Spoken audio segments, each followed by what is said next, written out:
Hello বন্ধুরা, আবার চলে এলাম একটা ছোট্ট মিনি ব্লগ নিয়ে। আজকে বাইরের ওয়েদারটা এত খারাপ, বৃষ্টি হচ্ছে, মনটা খুব খারাপ হয়ে গেল। বাইরে যাওয়ার কথা ছিল, জানি না যেতে পারবো কিনা। তো আমার মিশো দেখেছে, তোমাদের সঙ্গে সেটাই শেয়ার করার জন্য বসে। এই দেখো, মিশো থেকে একটা পার্সেল, ছোট্ট একটা পার্সেল এসেছে। পার্সেলের মধ্যে নেকলেস বলবো না, চকার টাইপের অর্ডার দিয়েছিলাম, তো ওটা এসেছে। চলো খোলা যাক তাহলে। দেখো, আমি এটা টেনে একটু খুলেই নিয়েছি, বাট এই বক্সটা কিন্তু এখনো খোলা হয়নি।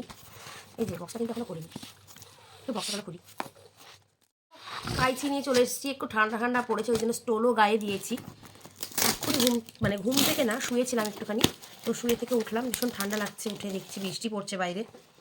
ও মাই গড, কিছুই কি দেয়নি? এগুলো দেখে না মনে হয় যে কিছুই দেয়নি। আমি ভেবেছিলাম হয়তো কিছুই নেই, কিন্তু না, ফাইনালি এর মধ্যে আছে। তো সেই চকারটা যেটা আমি অর্ডার দিয়েছিলাম সেটাই আছে। তো চকারটা আমার এত সুন্দর লেগেছে, কি বলবো। তোমাদের কেমন লেগেছে অবশ্যই কিন্তু কমেন্টে জানিও। আর এটা অলরেডি পরে আমি শর্ট আপলোড করে দিয়েছি, তোমরা কিন্তু জানাবে আমাকে কেমন লাগছে পরে। টাটা।